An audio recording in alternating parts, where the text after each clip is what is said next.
Dust rolled across the empty main street of Red Fork in slow, swirling ribbons, stirred by a desert wind that seemed restless for its own reasons. The evening sun hung low over the mesas, flattening the whole town into long shadows and copper-colored light. At this hour, most folks kept indoors. The heat of day had faded, but the promise of trouble had a way of lingering in Red Fork long after the sun dipped. Windows were shuttered early, doors locked before supper. A person passing through might call the place quiet, but anyone who lived there knew better.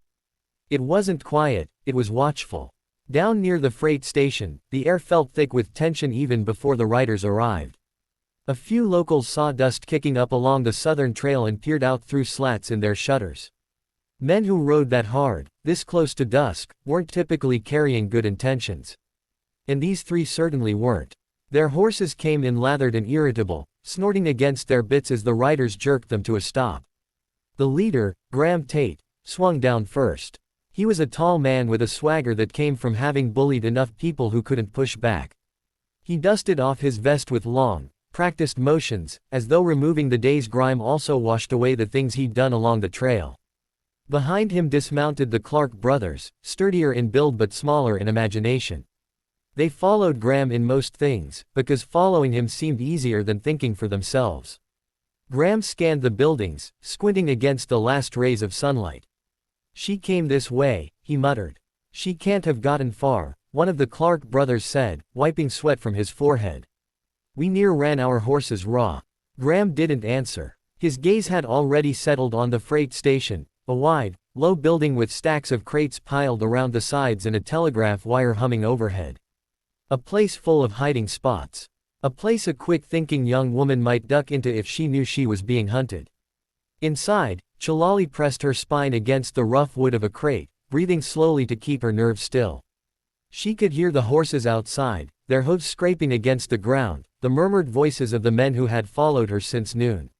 She'd hoped the station might buy her a few minutes, just enough to slip through the back and disappear into the thinning brush beyond town, but they'd ridden too fast. She had underestimated how determined they were to catch her. The pouch at her side weighed no more than a handful of stones, yet it felt heavy enough to anchor her in place.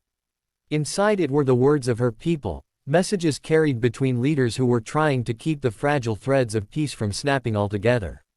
Words her father had told her were as important as water, as land, as breath itself. Words that needed to reach the settlers soon, or there would be blood on the ground by morning. She closed her eyes for a moment. Not in fear, though she felt plenty of that pressing at the edges of her composure, but in focus. Her people had chosen her for this for a reason. She could not fail now. Footsteps crunched outside. 3 sets. Slow. Purposeful. Chilali moved farther into the shadows of the freight station. The wooden slats of the wall let in thin stripes of light, painting the dust in gold. Her heartbeat felt too loud. The men were spreading out. She could sense it even before she heard the first hand slam against the side of the building. "Check inside," Graham ordered. The door creaked. Light spilled in, dim, dusk soft, but enough to reveal too many shapes in the room. Graham stepped in first, eyes scanning with the sharpness of a man used to cornering prey. "There you are," he said softly when he spotted her. Chilali shifted her weight, setting her hands at her sides. She would not show fear. She would not let them see her shrink. Standing straight, she kept her chin lifted, her dark eyes steady on Graham. "You rode far," she said. Her voice surprised even herself, calm, almost cool. Graham smirked. "You didn't make it easy. Figured you'd have given up by now." "I do not give up." Her words were simple fact. The Clark brothers entered behind Graham, blocking the exit with their broad frames. Graham stepped closer, the floorboards groaning beneath his boots. "Let's not play games," Graham said. "You've got something for us." "I carry a message," she answered. "Nothing more." "Well," Graham said, "I want that message." "You do not understand it." He shrugged. "I don't need to. I just need it in my hands. Makes me look real useful to the folks who'd pay to keep trouble stirred up." Chilali's jaw tensed. Trouble. That was all men like Graham wanted. Fuel for arguments, sparks for grudges, excuses for violence. She knew his type from stories her elders told. Selfish men who would trip the world just to feel taller. One of the brothers took a step forward. "Just give him the pouch, girl." Chilali's hand moved to her belt, but not to surrender the pouch, only to anchor herself, grounding her fear into something steadier. I ride for peace. Well, Graham said, you're about to take a different ride. He lowered his hand toward his revolver.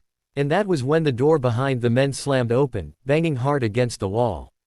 All three turned, hands tensing near their guns. A silhouette filled the doorway, broad-shouldered, coat pushed back by the draft of his entrance. The dust outside framed him like smoke around a campfire. Eli Harper didn't often walk into situations he didn't already understand, but tonight he'd followed the riders from a distance, reading their body language, their speed, and recognizing the shape of something wrong unraveling in his town. His voice was not loud, but it carried like a winter storm. That's enough. All three men stiffened. They knew the voice, and they knew the reputation behind it. Eli wasn't known for killing, but he was known for finishing what he started, and for drawing only when peace was no longer an option.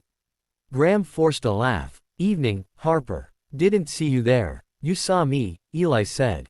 You chose to pretend otherwise. Graham's smile twitched. This ain't your business. Everything that happens under my roof, or in my town, is my business. Chilali watched him, her breath easing slightly. She didn't know him, but something in his posture told her he wasn't here to make things worse. Eli stepped forward, deliberately placing himself between her and the three men. She's with me, he said. It wasn't a claim of ownership, it was a shield, a declaration, a line drawn in the ground that Graham and his men would cross only if they were willing to pay dearly for it. Graham narrowed his eyes. Funny. Didn't look like she was with you a minute ago.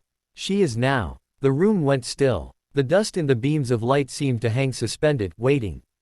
Eli kept his hands relaxed at his sides, but every man present knew how quickly that could change.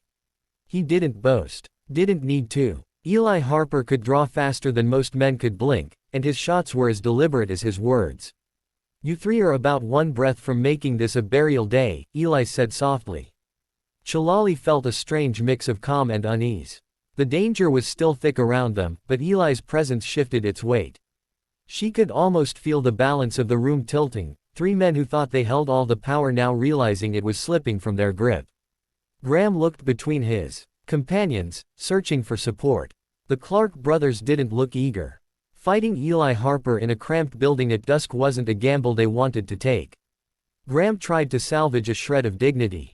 You willing to die for an Apache girl? Eli's head turned just slightly, enough to catch Chilali's gaze behind him. In that glance, something unspoken passed between them, a simple truth. She was here to keep peace alive. He was here to make sure no one crushed that chance. For her, Eli said, and for the peace she's carrying, yeah. I am. The freight station seemed to hold its breath. Before Graham could spit out an answer, Chilali stepped forward, surprising them all. You want my message, she said, her voice ringing with a strength she hadn't shown before. She pulled the pouch free from her belt, not handing it over, but holding it where they could see it. You cannot stop it. My people will meet with the settlers at the river bend tomorrow. They will know what happened here. The Clark brothers shifted. Graham's jaw tightened. She wasn't the frightened quarry he expected. She was a messenger carrying the future of two peoples. Eli stepped closer, his stance unshakable. Leave. He didn't shout it. He didn't threaten. He simply commanded it. And that was enough. Graham looked at the room, at Eli, at the determined young woman who had refused to break despite being cornered by three armed men. He spat on the floor, muttered something under his breath, and backed toward the door. Come on, he snapped to the brothers. Ain't worth the trouble. They shoved out into the fading light, boots thudding in the dust as they retreated to their horses. A moment later the sound of galloping faded into the twilight, swallowed by the vast desert.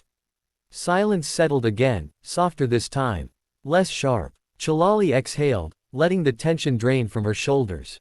Eli didn't turn at first, he waited until he was certain the riders were gone. When he finally faced her, his expression was steady, thoughtful. You didn't have to help me, she said quietly. Yeah, Eli replied, I did. And for the first time since she'd entered Red Fork, Chilali felt the faint stirrings of safety. Not certainty, not yet. But something like a path opening where moments ago there had been none. Will you ride with me tomorrow? She asked. To deliver this. I'll see you there safely, Eli said, tipping his hat. Can't have a handful of fools lighting a match to this land. Chilali nodded, her pulse settling. The dusk wind drifted through the open door, cool and scented with sage. Together, they stepped out into it, two unlikely allies walking toward the horses, toward the long trail ahead, and toward the fragile, flickering hope of peace waiting at the river bend.